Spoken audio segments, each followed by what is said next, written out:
Hey guys, welcome back to the channel. This is part 2 of the gauge cluster series.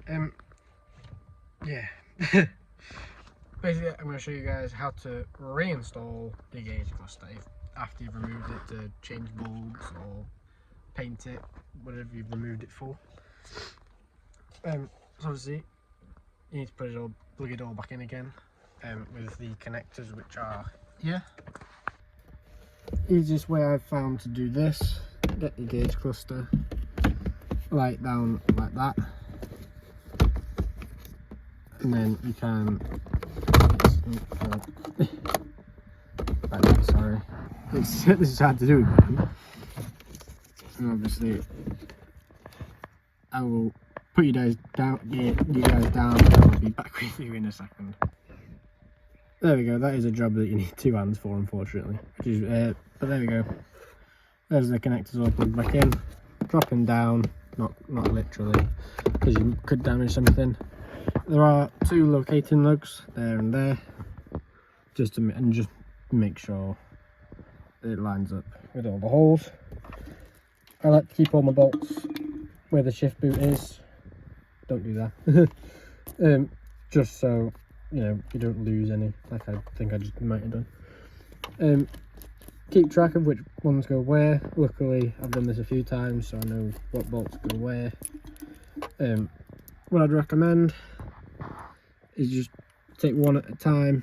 Don't get the screwdriver just yet, unless you've got a good magnetic one, which I don't. And I'd just sort of start threading them in by hand. That way you don't end up either on the floor or inside your dash. Again, start threading them in by hand. As you can see, it just makes life that little bit easier when you come in to put them back in again. Screw them back in properly, because they're already there. You only need to go in a couple turns, if that. You got the one down here, put it back in. There we go. Get your screwdriver, tighten them all down.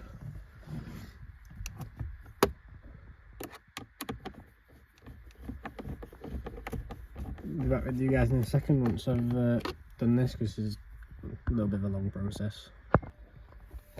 There we go, all 4 of the screws back in and tightened down.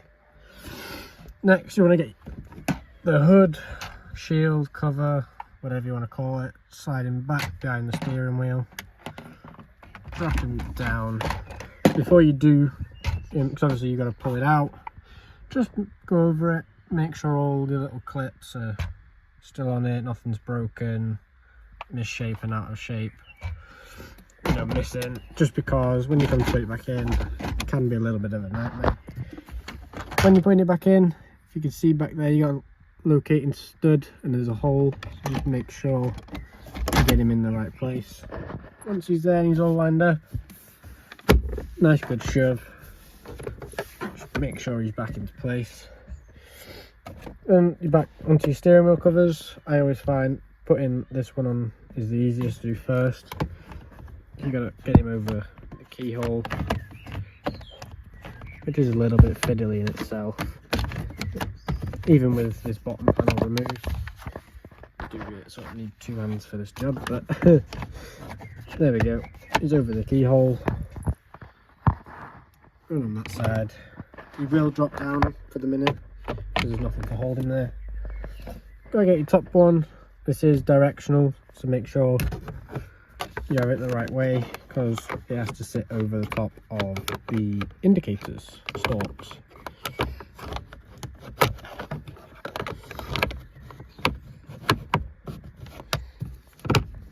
See that I didn't have it properly clipped in there, which is why this won't go in. Once he's in place properly, again, same down here, he's not in properly, so that's not going in. Just a good shove, and he should fall nicely into place like that. Again, there are locating lugs on these, so just make sure you get them in the right holes. Like, see, it's come out of place again. So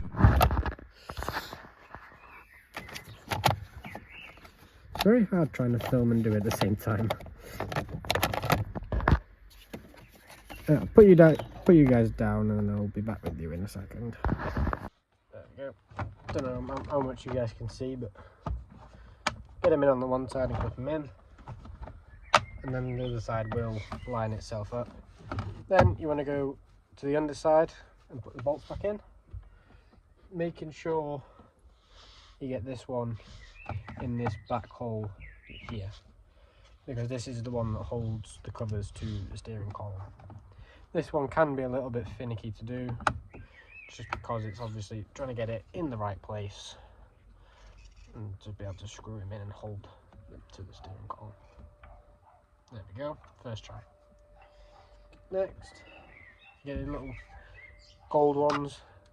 These just hold the two pieces together. Put them in the hole, screw them in. Again, you don't want to over tighten these because you'll strip all the threads out. And it'll still hold itself together, but it'll come apart quite easily, especially if you do this a few times and you wear the clips out. Again, same on the other side.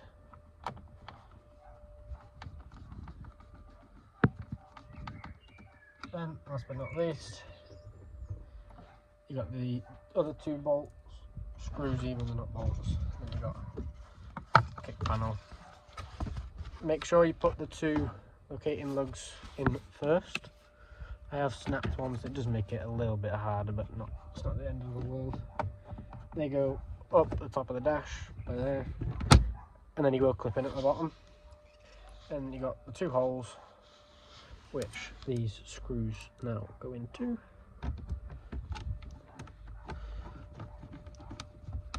One.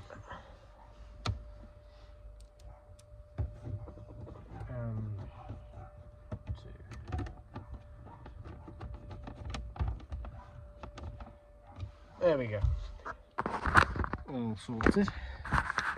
And the last thing you want to do, once everything's back together, just get your key, put it in, and just make sure everything still works as it should.